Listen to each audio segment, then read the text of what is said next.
This is Rock Hill Farm, making easy things look difficult since 2019.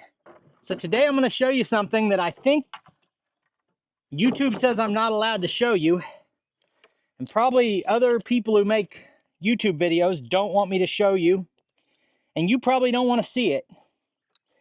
But I am all about authenticity, and I just want to be real with you guys.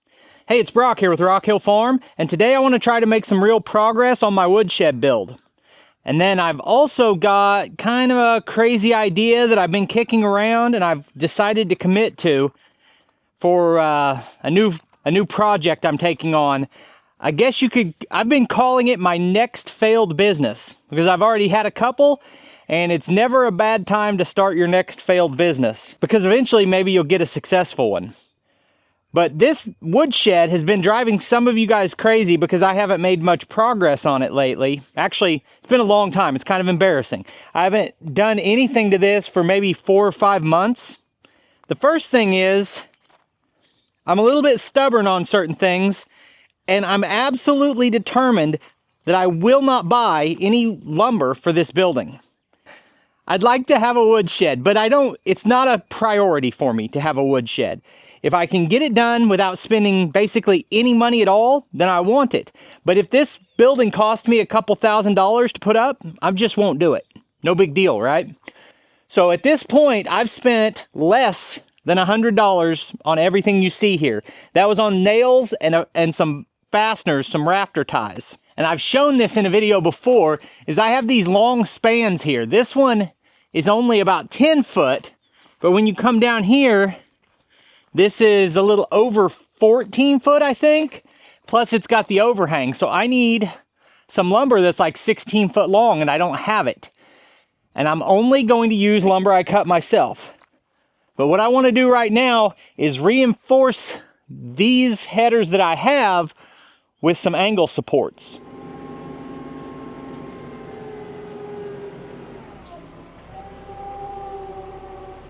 So the reason I'm building the woodshed is so that this stuff is not stacked out here the way you see it now.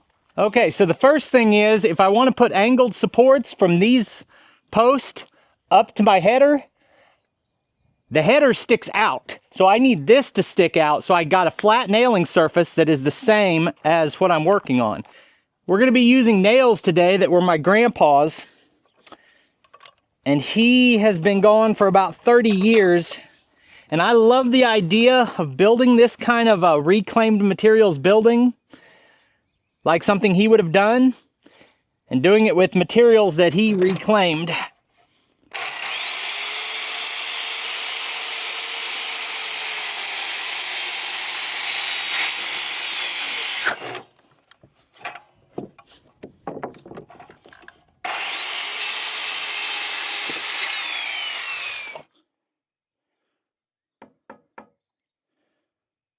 Been a long time since I tried to drive a nail into oak like this.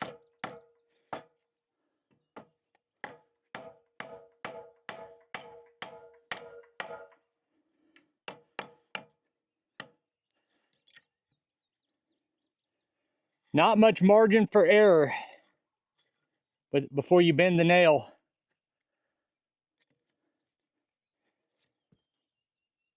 And these old nails might be a little bit soft too.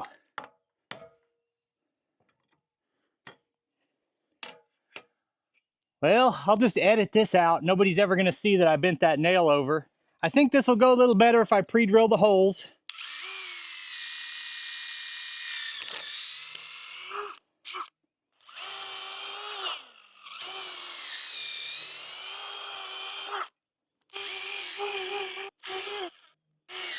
So when I bring the next one of these up here, I will drill those holes and set the nails before I even come up on the ladder.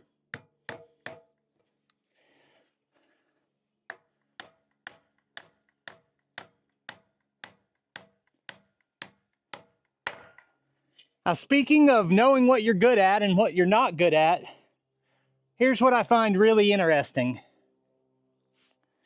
I'm not particularly good at building things, and I'm not an expert on equipment, and I'm not that great at running equipment. But I've built a YouTube channel that pays me 6 figures consistently for a few years now, that is about me building things, reviewing equipment, and running equipment. And that doesn't make any sense. Why would anyone watch me do things I'm not good at?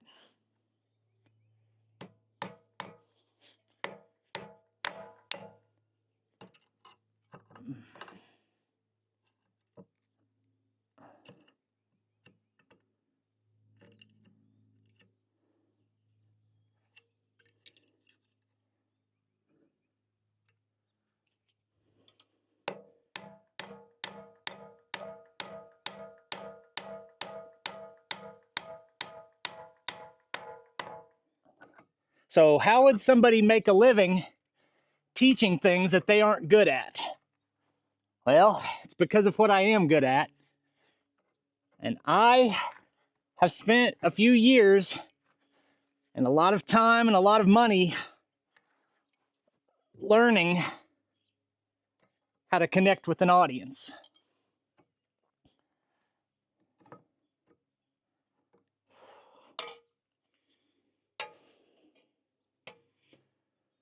And understanding how social media platforms distribute videos and how to get people to watch your videos.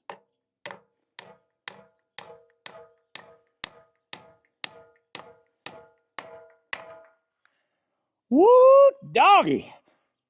3 nails. I am worn out. I might just call it a day. Thanks for watching, and I'll see you on the next one.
Oh, she's a beaut, Clark. That board right there, pretty proud of it. And the more I think about it, the more confused I am about how I built a career out of doing things I'm not good at. And I wondered how it would go if I started something new that I was good at.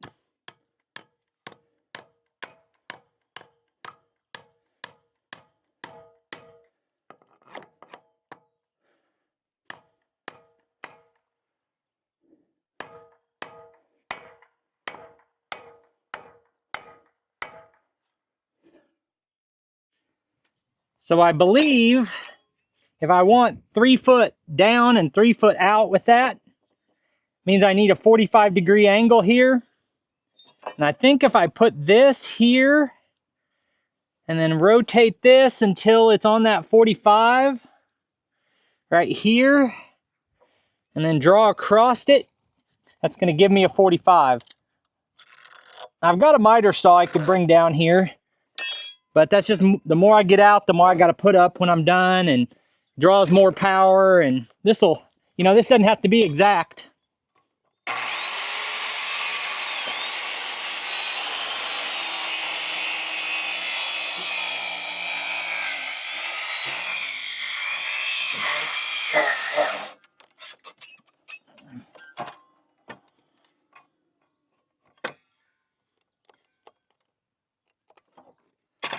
Kicked out my power station.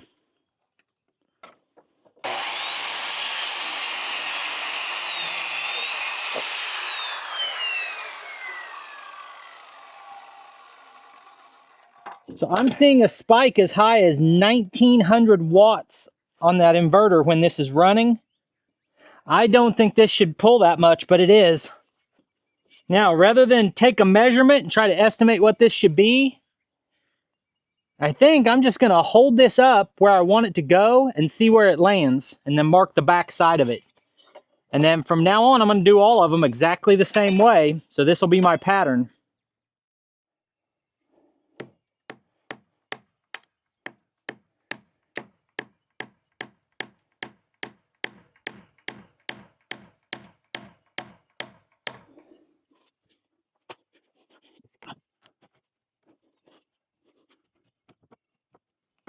All right, I've put a nail in this bottom vertical board to hold the weight of this, and I'm lining the top up where I want it. I'm going to put a mark along the back side. That should give me a pattern.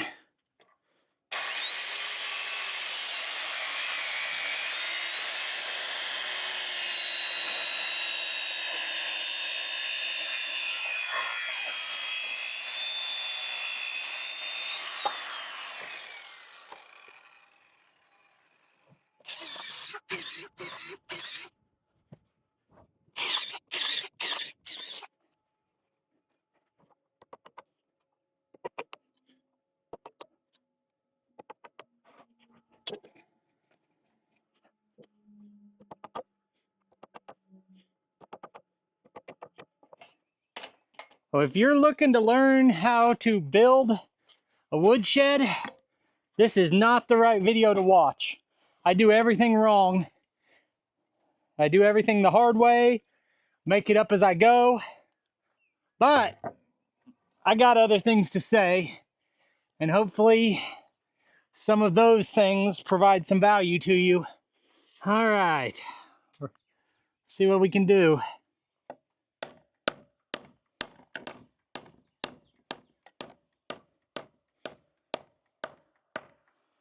Woo, doggy. Let's get one in the other end.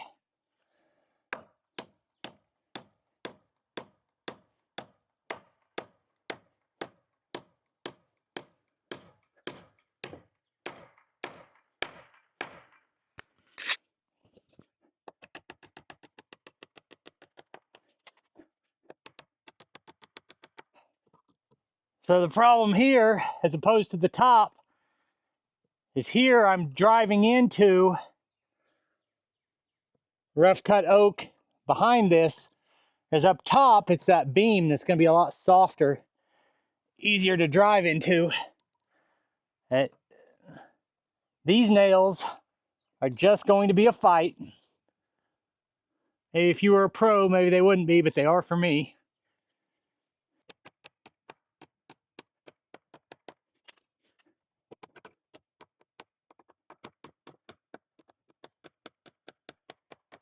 Hey, what? It's actually really hot today. I think it's only supposed to be 82, but it feels hot.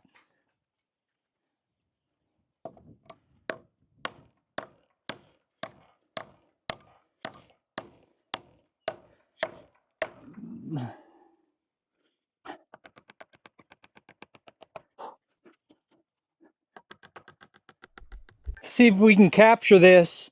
This is why I'm not doing any outdoor projects. This is like quicksand. See the amount of give all that ground underneath this has? I want to show you a section I drove the tractor across earlier. This was all rock. You couldn't see any dirt. And then last week when it was this wet, I drove through right here, sunk down in that one track, and now the ground ate all of the rock, and I've got a mud puddle. So as soon as this ground dries out, I need to dig a swale that runs from over here down that way to direct water off the hill down that way. And then I might do another kind of drainage ditch here. I am interested to hear your thoughts on this, because this was a 10-foot run. Now we're coming in 3 foot here and 3 foot here and adding that support. So that means there's going to be a 4-foot gap in between those, maybe even a little less with the way I did the angles. Then each one gets wider. So I'd mixed up my numbers. I want to be able to put 8-foot lumber in here. So this bay is 9 foot. This bay is meant for 10-foot lumber, so the opening is 11 foot. And this bay is meant for 12-foot lumber, so the opening is 13 feet. So 13-foot span, got 3 foot up here, 3 foot down here, means we would have a 7-foot unsupported gap.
All right, let's get the choke on, start it up.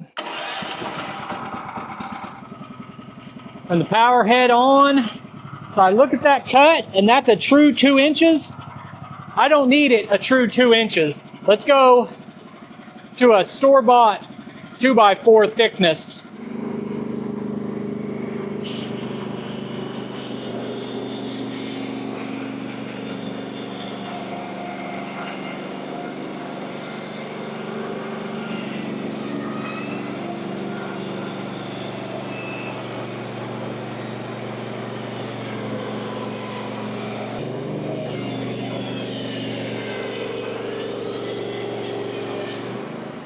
So after the cut, I zero it out, raise it up to clear on the way back.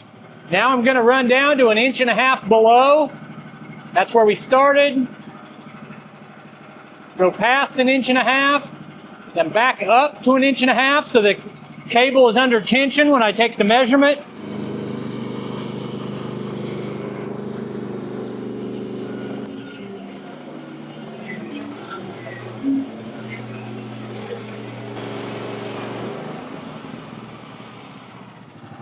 So now we've got these 2 boards that are cut to the thickness we want. We're going to set the blade off of these instead of off of a measurement.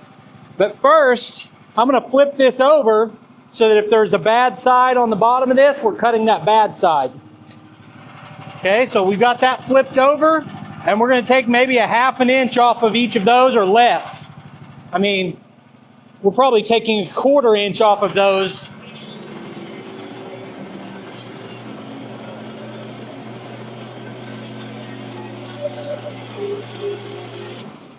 So at this point, I've recorded myself struggling 1 nail at a time and going through the process, but recording it this way really slows things down. So now I'm going to try to jump in there, just get a bunch of these done, then come back and finish the story I was telling earlier and show you the result.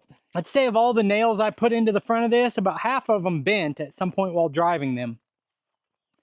Out of the half that bent, I'd say at least half I was able to straighten and still get them to drive in. But this is the pile I gave up on. But this is the progress we've made so far. We've got supports now for each section of this header. But I'm walking around looking at this, really investing some time in it, saying, is this sufficient? Is this going to work? So if we look at the back wall,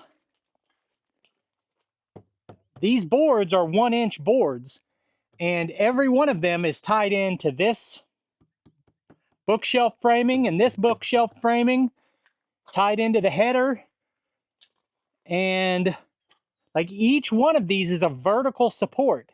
So this header I don't think needs to be doubled. It's got all the support it needs. I'm not putting anything like that up here. So I'm still thinking I should probably double the headers if I can find anything long enough to do it out of. But I've got another issue here. I was adamant that I was going to build this entire structure out of this salvaged beam. I had these giant beams, 28 foot long, 3 foot wide, 18 inches thick. I wanted to build the whole thing out of that. Well, I got down to the end and I had a few pieces that were junk, but I had just enough that if I used those junk pieces, I could tell the story that I built everything out of this one beam. Well, I'm looking at it now, and you know, I just showed you one beam. That was solid. This is a solid beam. That's a solid beam. That's a solid beam. But what about this? That's just junk. What I told myself as I built this was that essentially these are 6x6s, and this has 4 inches that's solid on the front. But that's pretty rough. And as a support beam for this section of the roof, I think we need to reinforce that.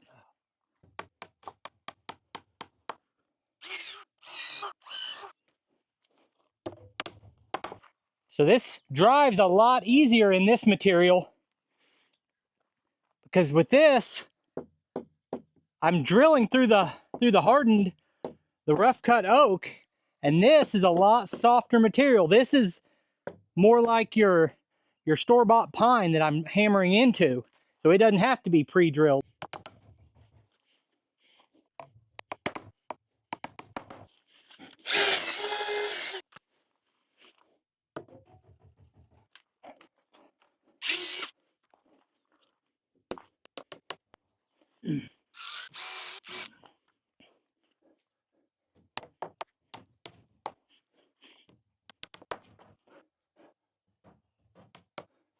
So I told you at the beginning I was going to do something that nobody does, and that is that basically no one who does what I do with any level of success shows you how much money they make for making YouTube videos. It's taboo. It's like, if you guys see that we're making good money, you'll be resentful or something, but I don't think it's a secret. I think everybody knows that people with big channels make a lot of money. So I'm going to show you what I get paid for making these YouTube videos, and tell you that what I've been focused on for the last year and a half is lowering my cost of living, because the numbers I'm about to show you for my income don't provide me with health care. They don't give me a retirement plan.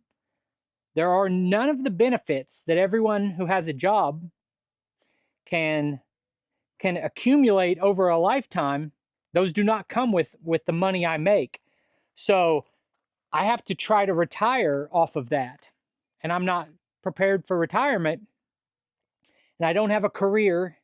And I don't have a pension or a 401k that's building. I have to do all that myself. So the number I show you might look like a pretty good number. But as a property owner with 5 kids and 6 grandkids, you know, I've got 1 kid in college and 1 that's going next in the fall. You know, the world is expensive. And I'm trying to see a world where someday I'm able to retire. And I've got time. I'm not an old man, but I feel a little older every day. And I've been thinking about ways I can make money, because what I make right now with where I live, I could not go and get a job with my resume or my skill set that pays me what making these videos pays. But it's not what I need it to be. It's close, but it's not there. So I'm working on lowering my cost of living. You've seen me get rid of things that I wanted to keep. The coolest piece of equipment I've ever had in my life, the nicest machine I've ever ran, was that John Deere skid steer. I love that machine, but the payment on it was crazy. I'm trying to remember, that payment on that skid steer was like $1,500 a month. Normal people can't have $1,500 monthly payments. So I had to sell that machine, even though I love it, even though it made good videos, it helped me make money on videos. There's no excuse for someone like me to have a machine like that with that kind of a payment. Same thing with a lot of stuff. I've been doing whatever I can do to reduce my cost of living. And the one I'm on right now, I'm pretty obsessed with, is lowering my utility costs. So I did the wood stove. That was a start. Now I'm working on setting up solar systems, DIY, piece by piece solar arrays that will reduce my cost of living. But I'm looking at, how does someone like me make more money off of what I'm already doing? And what a lot of people will do is have merchandise that you can buy, try to get you to buy my merchandise. Another option is like a membership plan where you have to pay so much a month to watch my videos. Both of those feel wrong to me. Not that for anyone who does those things, I'm proud of you, good job. But I can't sit here and ask people to spend their money to support me. It doesn't feel right. So I used to have merch links where you could order a t-shirt with my name on it. I've actually taken those off. I don't want you to do that. What I've been thinking is all the side things that I do to make money. In the last month, I've done 2 paid jobs with a mini excavator where I went for a half day and made a few $100s. And those are good. Every year, I cut more firewood than I burn and I sell some. I just bid another job in town that it would use the tractor. I do different things like that to get paid. But I was thinking, what am I really good at? What do I love to do? And I like cutting firewood. I want to cut firewood, but I don't love it. I'm not passionate about firewood. And I'm not extraordinarily skilled at it. But I've been thinking, what skill do I actually have that's valuable? And I've realized what that is the ability to communicate through video. And I personally have spent, gosh, I don't know, maybe $3,500 on courses and mentorships to teach me how to make YouTube videos. One of them that, if you guys are into the YouTube space, you've heard of Think Media. They teach you how to grow a YouTube channel. I paid $1,000 for their basic course, and then I did like a $300 or a $500 upgrade on top of that got me like a one-on-one coaching session.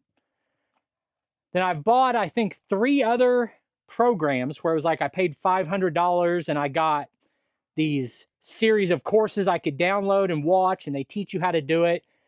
Still, to this day, with 162,000 subscribers and 86 million channel views, almost every day I watch a video teaching you how to do YouTube better. How to make better videos, how to make better titles, how to make better thumbnails. I'm obsessed with it, and I think I've gotten pretty good at it.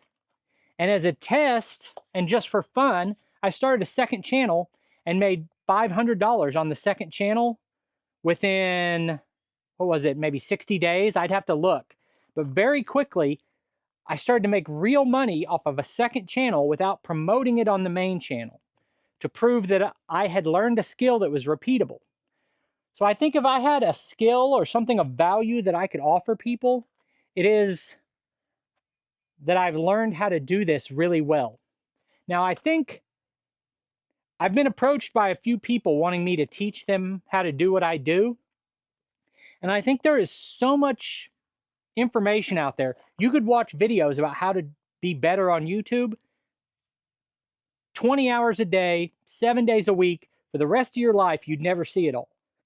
There's literally almost an unlimited amount of help content out there. But what I think I could do, I would never let someone hire me to teach them how to build a woodshed because I'm not any good at it. I would never let someone hire me to teach them how to run a tractor. I have no special skill there. But I realized I do have a skill at how to make money on the internet by sharing your life in videos. And that's a skill that I paid a lot of money for, and I invested the time it took to make 1,600 YouTube videos on this channel to learn how to do it. And I would like to share that with a few people who have a dream of doing what I do. So if you've ever thought that you would like to make YouTube videos for a living, I might be willing to mentor you. So I'm going to start up a program where I offer to teach people how to do what I do in a way that I've never seen anyone do before. What I'm going to offer is a full-on mentorship where I'm going to watch your videos and I'm going to tell you everything from A to Z that I think you could do better, how you can start to earn a living doing what I do.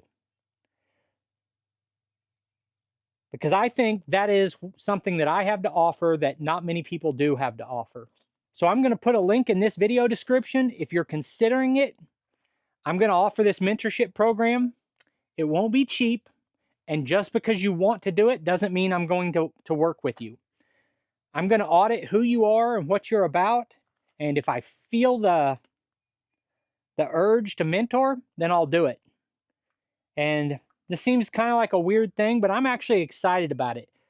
I've spent a lot of time trying to teach people how to do what I do, and I really enjoy that process.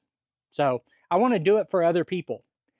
So I'll put a link to another video you need to watch and my contact info in the description of this video. If you're interested in personal one-on-one mentorship where I teach you how to grow a YouTube channel, we can do it. Send me a message. We'll talk. Now I'm going to show you how much I get paid to do this.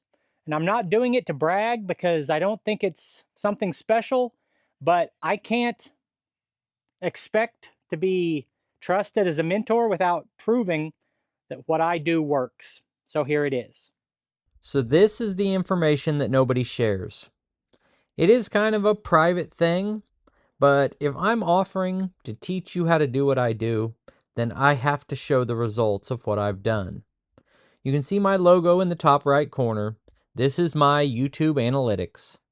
I have 162,000 subscribers, 86 million lifetime channel views, and YouTube has paid me $308,000 for that. That is 1,600 videos, so on average, that means I'm paid about $200 per video. And it takes me about 8 hours to make a video. So I'm making about $25 to $30 an hour to make videos. But there are also a lot of other types of monetization that I can teach you if you sign up for a mentorship. Now, I started publishing videos on this channel about 4.5 years ago. So if you divide that out, that means I've averaged $68,000 per year since I started the channel. And of course, the first year was a lot lower number, and this year is higher. All right, well, this was kind of an awkward video, but I appreciate you taking time to watch. I'll put links on the screen to a couple more of our videos, and I'll see you next time.